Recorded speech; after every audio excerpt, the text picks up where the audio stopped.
साहब झुककर अपनी बंदूक जो उन्होंने गढ़ से ली थी निकलते समय उठा ली है और दोनों लौट कर आ गए। जब दोनों मनातूगढ़ लौट कर आए, उस रात काफी तेज बारिश हुई, बहुत तेज बारिश।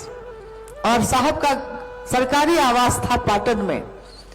मां थोड़ा बेचैन हुई। उन्होंने साहब से कहा कि इतनी तेज बारिश में ऊपर की छत भी खराब हो गई थी, बन नहीं पाई, और बारिश इतनी तेज हुई है कि पूरे घर में, कमरे में पानी ही पानी आ गया होगा। सुबह सुबह ये लोग बस तैयार हुए, नाश्ता किया और पाटन की तरफ निकल गए। वहां जाकर उन्होंने देखा कि चारों तरफ 6-6 इंच पानी से आंगन और बाहर भरा हुआ है।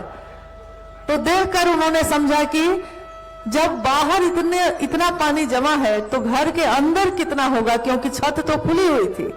छत खुली हुई है और अंदर जब वो प्रवेश करते हैं तो देखते हैं कि उस घर के अंदर के कमरे और बरामदा बिल्कुल सूखा है, कहीं पानी की एक बूंद भी नहीं। सुन रह जाते हैं वो लोग चमत्कार के लिए क्या क्या करते हैं। और साहब और दीदी का जीवन ऐसा रहा जिसमें चमत्कार स्वतः घटित होते रहे। उनके सोचने मात्र से वो चीजें घटित होती रही जो उन्होंने चाहा, जो उन्होंने कह दिया सो हो गया। और धीरे धीरे साहब के मन ने ये समझ लिया कि चमत्कार से जीवन नहीं चलता, खिलौनों से जीवन नहीं चलता। चमत्कार से आगे की दुनिया भी एक बड़ी दुनिया है जिसको शिव की दुनिया कही जाती है। और शिव की दुनिया में जाने के लिए चमत्कार काम नहीं आते। शिव के पास जाने के लिए, शिव का सानिध्य लेने के लिए मात्र हृदय का भाव ही काफी है। महादेव हृदय का भाव ही स्वीकार करते हैं, न हमारे फल और फूल, न हमारे अक्षत, न हमारे कर्म कांड। महादेव को क्या चाहिए? महादेव मात्र हृदय का भाव ही ग्रहण करते हैं। और हृदय का भाव हर व्यक्ति के पास है, सबके पास है, क्योंकि शिव ने सबको दिया है, परंतु जो दिया है उसी में से थोड़ा उनको वापस भी तो चाहिए। तो साहब और दीदी के इस संकल्प को लेकर आज पूरी दुनिया में शिव के से जा रहे हैं। संदेश मात्र सबका यही रहता है कि आइए भगवान शिव को अपना गुरु बनाते हैं। उस भगवान शिव को जो सबकी पूजा तो होती रही सबके द्वारा जिनकी, परंतु वो महादेव गुरु भी हैं। और साहब और दीदी ने यह अनुभूत किया कि गुरु बनकर वो जितना नजदीक होते हैं उतना भगवान बन के भी नहीं हो पाते। ये अलग बात है कि कोई भी गुरु भगवान से ही सानिध्य सुनिश्चित करता है, कोई गुरु ईश्वर से मिलवाता है। शिव भी जब गुरु होंगे तो ईश्वर से मिलवाएंगे और भगवान से स्वयं ही हमारी मंजिल है, हमारे भगवान हैं, हमारे गुरु हैं। आज दुनिया के तमाम जगहों के लोग जो किसी भी जाति के हों, किसी भी धर्म के हों, किसी भी संप्रदाय, वर्ण या लिंग के हों, शिव के शिष्य बन सकते हैं साहब श्री के इस संदेश को सुनकर, और बन रहे हैं बहुत तीव्र गति से। जब साहब ने ये बात शुरू की थी, शिव के शिष्यता की बात, शिव चर्चा शुरू की थी, तो याद करिए कि इससे पहले इतिहास जो हमारा कहता है, इस इतिहास में शिव की चर्चा का प्रचलन नहीं था। शिव पुराण कथा का प्रचलन था, राम कथा का प्रचलन था, कृष्ण की कथा का प्रचलन था, महाभारत की कथा का प्रचलन था, परंतु शिव चर्चा ये इस जगत में पहली बार साहब श्री के द्वारा धरती पे आई। शिव की चर्चा यानी शिव की बात। हम क्या करते हैं इसमें? हमारे द्वारा की हुई शिव की बात ही, शिव की चर्चा ही शिव की सबसे बड़ी पूजा है। और याद करिए कि साहब ने जो तीनों सूत्र दिए हैं उसमें शिव से दया मांगना भी, दया मांगना, आज तक कृपा शब्द का प्रयोग होता आया। कृपा का अर्थ होता है करो और पाओ। जो तुमने किया है वही तुमको मिलेगा, जितना भर किया है उतना भर मिलेगा। परंतु दया का अर्थ होता है तुमने कुछ न किया हो तब भी मिलेगा।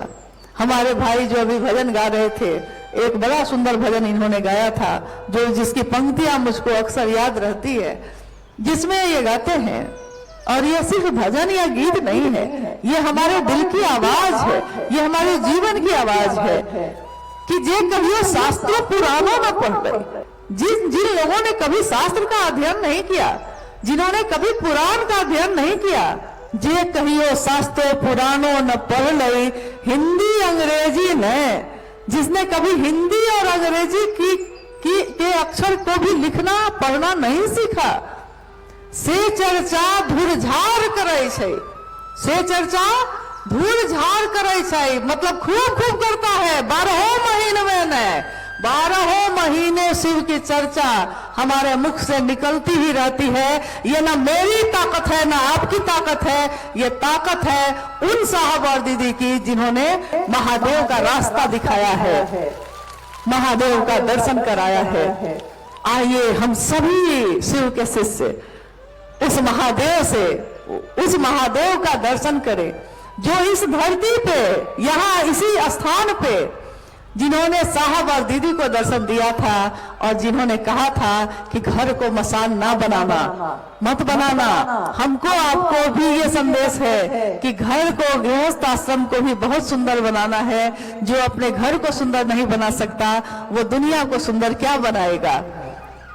तो आइए हम अपनी दुनिया को सुंदर बनाते हैं, अपने घर को सुंदर बनाते हैं, शिवमय बनाते हैं। जिस दुनिया के बारे में साहब श्री शिव के शिष्य ने कहा कि मैं नहीं जानता शिव के बिना संसार की दशा और दिशा क्या होगी, परंतु यह मैं जानता हूं कि शिव के साथ यह मानवता सबल होगी, सक्षम होगी, सुवासित होगी।